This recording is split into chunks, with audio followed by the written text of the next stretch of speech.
Sahabat yang dikasihi oleh Tuhan Yesus Kristus, mari sekarang ini kita berdoa. Kami mempersiapkan diri mendengar kebenaran firman-Mu, nyatakanlah kebenaran sabdamu kepada kami. Kami mohon dalam nama Bapa, Putra, dan Roh Kudus. Amin.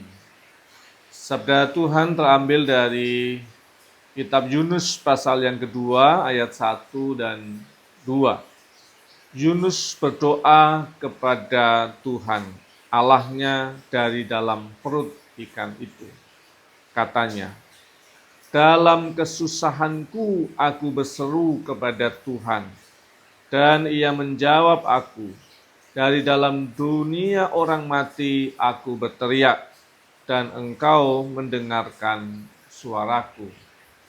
Sahabat yang dikasihi oleh Tuhan Yesus Kristus, ini teks yang menceritakan bagaimana Yunus sedang bergumul dengan serius ketika sedang ada di dalam perut ikan.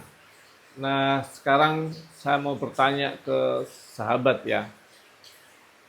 Ikan besar bagi Yunus itu masalah atau alat penyelamatan Tuhan? Oke.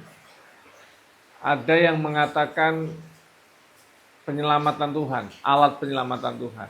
Pertanyaannya, lanjutannya adalah, apakah Yunus tahu bahwa nanti akan dimuntahkan?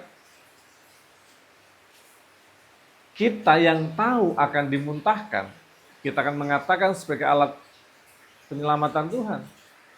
Tetapi bagi Yunus belum tentu. Dia ada dalam perut ikan yang sangat besar dan tinggal tunggu waktu, dia akan masuk di dalam proses, kalau bahasa saya, penggilingannya perut ikan, gitu kan. Jadi sebenarnya dia sedang menunggu waktu untuk apa? Untuk tiba gilirannya dia akan mati di dalam perut ikan itu. Itu bukan jalan penyelamatan Tuhan, itu bukan alat penyelamatan Allah. Itu adalah masalah bagi Yunus, tinggal tunggu waktu saja. Kalau kita mengatakan itu masalah, ya itu masalah. Tetapi pertanyaan berikutnya lagi dibalik kan? Kalau tidak ada ikan yang besar itu yang mengambil Yunus dan kemudian memakannya dengan utuh dan masih hidup, apakah nanti dia tidak punya kesempatan untuk kemudian dimuntahkan dan hidup? Akhirnya kemudian saya mengusulkan ya, tidak boleh menilai satu peristiwa itu sebagai masalah atau sebagai alat penyertaan Tuhan dan penyelamatan Tuhan. Artinya bahwa di kehidupan kita yang kita alami, bisa saja alat penyelamatan Tuhan itu melalui masalah. Dengan kita punya pergumulan, dengan punya kita masalah, ternyata Tuhan mau proses kita dengan sangat baik, supaya semakin murni, semakin mengerti tentang apa yang penting dalam kehidupan kita, yang harus kita perjuangkan, yang harus kita gondeli untuk kita bertahan. Dan di situ kita akan tahu bagaimana kemurahan dan pertolongan Tuhan menyelamatkan kita, walaupun bentuknya itu adalah persoalan. Jadi kita punya cara pandang baru atas persoalan. Ketika kita sedang punya pergumulan, coba cek, coba lihat.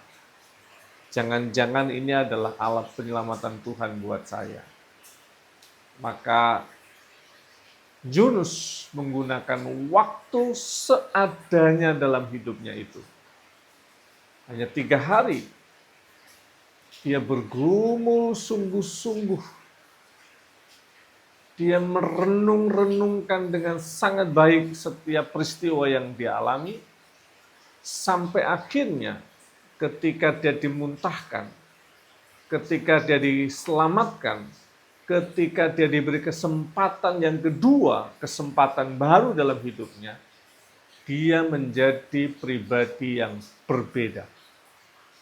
Menjadi pribadi Yunus yang betul-betul baru, dan bukan Yunus yang sebelumnya yang melawan kehendak Tuhan.